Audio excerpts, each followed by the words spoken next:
Welcome to our Tech News. I'm Arthur. Today we are going to talk about the recent major cyber attack on SolarWinds that affect government and big operations around the world. In this video, I will explain step by step on how the hackers succeed in infiltrating its malicious code into a legitimate SolarWinds software product, Orion, and take control millions of computers and servers worldwide. As of now, we are still learning about the consequence of this cyber attack and its true cause of aftermath, since it's still ongoing. This cyber attack was well planned and highly organized. SolarWinds Orion software is a great choice for hackers because it acts as a platform that helps big organizations to monitor their network and system management. We now know that all software must go through a digital code signing process to prevent hackers from injecting any malicious code between the stage of code delivery and the user. So in order for hacker to inject the malicious code, the hacker needs to go ahead before the deployment to ensure it goes through the signing process. By using a malware, the hacker successfully gained access into SolarWinds and injected its lethal codes at the CI/CD stage in the complex software development process. At this time, the malicious code consists of several classes, but it's all empty classes, which means that there is no code written inside of class.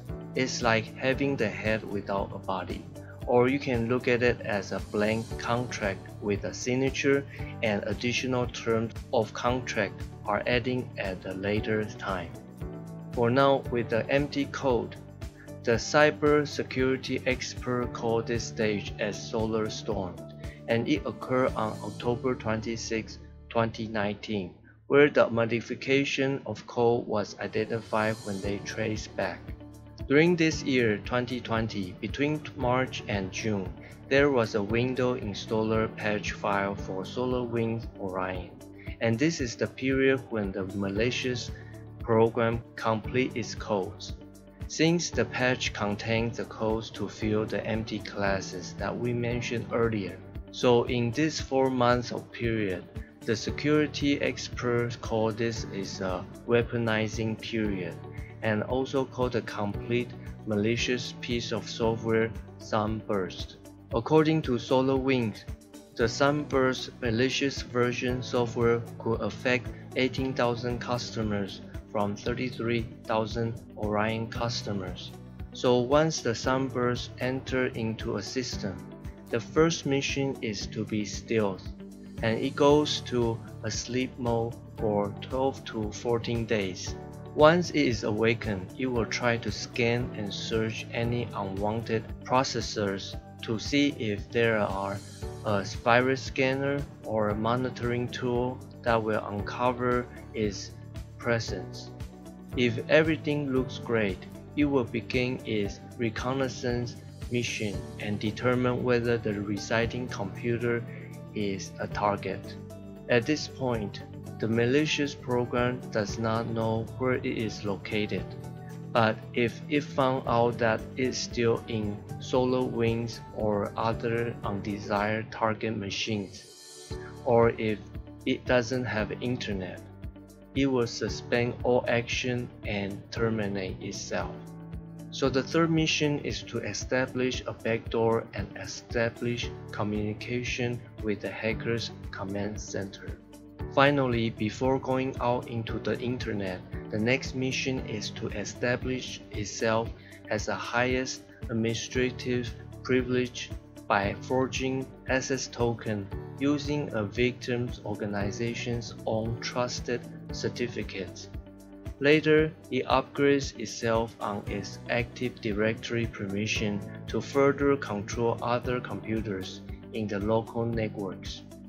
Once the backdoor has been established, it's time to communicate with the hacker organization's command center. The malicious program uses both HTTP and DNS to communicate with command center.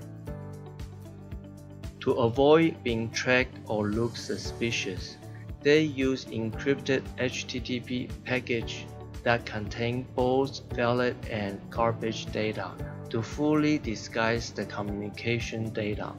First, it sends all the information about the organization, including domain, location, and environment information to the command center 1. Later, you will receive command and instructions from command center 2. As of June 2020, the organized hacker command center is ready for business in the black market. All hacked control computers in the world become their hacked assets. On the other hand, the good guys from the cybersecurity community around the world have come together and worked out various solutions to protect our internet community. Some provide network tools to deter additional cyber attacks. Other communities work together to decipher the encryption of malicious code and tools. There is no stopping in securing our network against the hackers, especially from the highly organized hackers. However, in reality, it is difficult to determine the origin of hacker organization for this cyber incident, since hackers have plenty of time to disguise and clean its track. We must be vigilant about cybersecurity, since hacker organization could even affect the very fabric of society in a perfect storm, when they have the ability to take control of massive number of computers worldwide. Okay, that's it for our tech news. Thank you for watching. I hope you enjoyed the video. If you like the video, please subscribe and support our channel. And I will see you next time. Goodbye.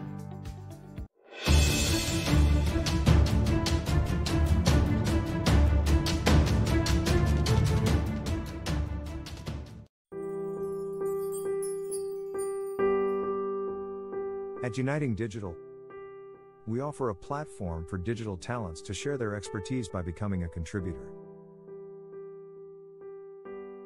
We also offer digital transformation consulting services in digital strategy, technology roadmap, implementation plan, and orchestrating transformation.